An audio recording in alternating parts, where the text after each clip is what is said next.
કેશોદના DP road પર ઉમિયાનગર વિસ્તારમાં life academy નામે ચાલતી શૈક્ષણિક સંસ્થા દ્વારા 50,000 રૂપિયાથી લઈ ડમી પરીક્ષાર્થી બેસાડી ધોરણ 10 નાપાસ છાત્રોને પાસ કરાવી આપવાનો દિખતું ગોરખધંધો ચાલતો હોવાનો પર્દાફાશ થયો છે।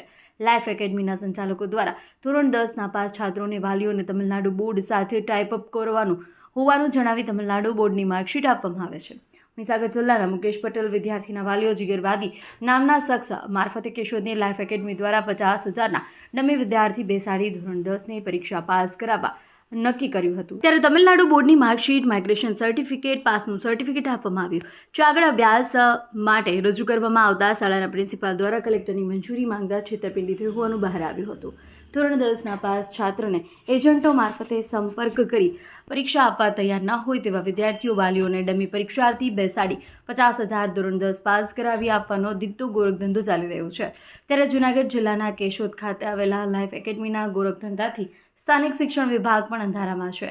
સરકાર દ્વારા સામાન્ય ડ્રાઇવિંગ લાયસન્સ મેળવવા માટે પણ ધોરણ 10 પાસનો નિયમ કર્યો છે। ત્યારે અભણ અજાણ્યા ડ્રાઇવિંગ કરી રોજગારી મેળવવા ઈચ્છતા બેરોજગાર યુવાનો એજન્ટના સંપર્કમાં આવતા ભવિષ્યમાં નોકરી મળવાની લાલચે 50,000ના ધોરણ 10 પાસ થઈ તમિલનાડુ બોર્ડનું પ્રમાણપત્ર મેળવવા મરણમૂડી ખર્ચી નાખે છે।